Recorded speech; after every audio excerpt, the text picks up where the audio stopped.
demokrasi, enggak. Saya mendukung syariat Islam, saya mendukung khilafah, saya mendukung taklikus syariah.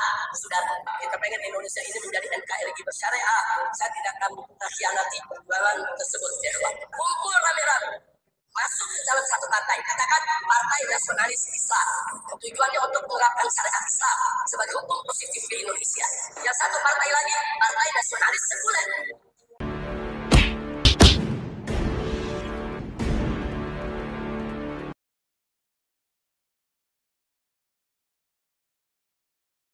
Assalamualaikum warahmatullahi wabarakatuh. Om Swastiastu, Namo Buddhaya, salam kebajikan. Video yang saya cuplikan suaranya di awal itu adalah merupakan video Imam Besar Petamburan, yakni Bapak Rizik Syihab ya. Kita dengar sendiri bagaimana narasi beliau, ternyata mereka semua ini masih keblinger sistem khilafah. Dan tidak tanggung-tanggung karena kemudian dia mengusulkan agar di Indonesia ini ke depan itu hanya ada dua partai politik, yaitu Partai Nasionalis Islam dengan Partai Nasionalis Liberal. Apa yang disampaikan oleh Bung Rizik Syihab ini, sekali lagi bahwa ini satu bentuk kesengajaan yang dibangun bagaimanapun juga ya, dari sisi latar belakang dia memang selama ini sangat berharap Indonesia ini bersyariah, NKRI bersyariah. Itu kata-kata yang diperhalus saja. Sesungguhnya keinginannya adalah sistem khilafah. Dari penyematan namanya saja yang kita kenal di kelompoknya itu imam besar. Jadi kata-kata imam ini kalau kita melihat di dalam sejarah biasanya disematkan oleh orang-orang yang berpaham Syiah.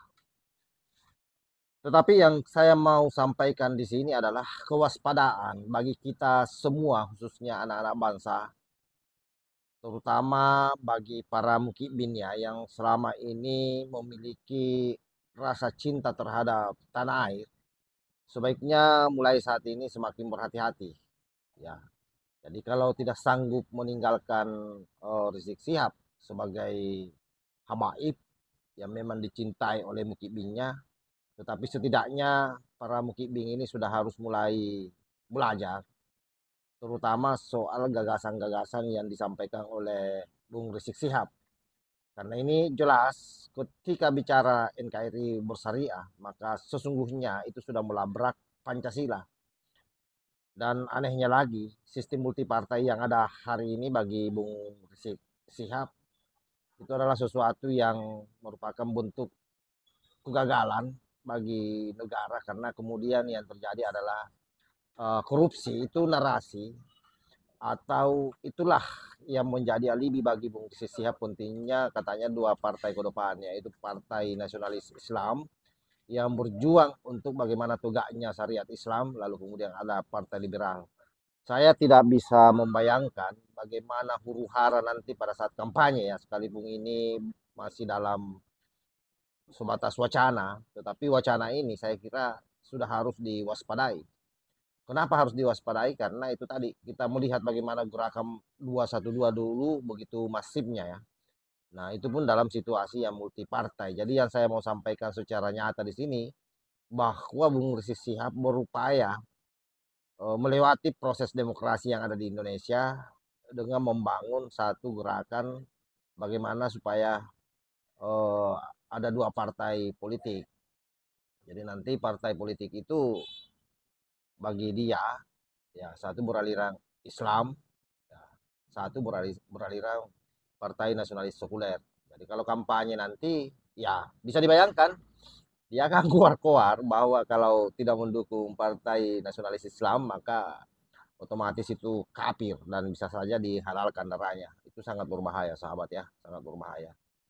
Jadi memang para mukibin sekali lagi waspada, warning buat rakyat Indonesia, dan saya kira penegak hukum juga sudah harus betul-betul memantau setiap kegiatan-kegiatan yang dilaksanakan atas dasar agenda-agenda khilafah ya, agenda-agenda yang sengaja menabrak ideologi negara kita, karena ini sekali lagi sangat berbahaya untuk NKRI, berbahaya untuk anak cucu kita, taruhannya sangat besar loh.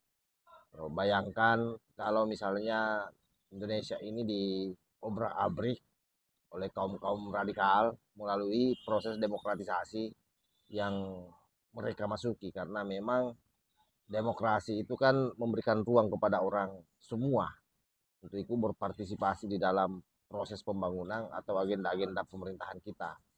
Nah, itulah yang mencoba digaungkan oleh Bung Rizik Sihab. Jadi sekali lagi bahwa ini sekalipun hanya sebatas wacana, kita sekali lagi sangat berharap para pemangku kepentingan untuk terus memantau ini.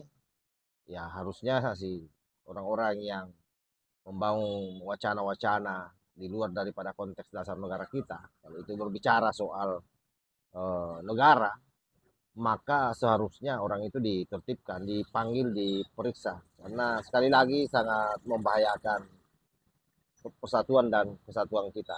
Kebinekaan kita bisa jadi terkoyak. Jadi sampai saat ini Bung Rizik Sihab ini tidak sadar bahwa kita hidup di Indonesia yang memiliki banyak agama, memiliki banyak budaya, begitupun bahasa yang berbeda-beda, yang dimana di dalamnya sudah sangat tepat diikat oleh Pancasila sebagai dasar negara yang bisa mengampu seluruh golongan. Saya kira itu yang saya sampaikan buat semuanya. Wallahul muwaffiq ila aqwamit thoriq. Wassalamualaikum warahmatullahi wabarakatuh.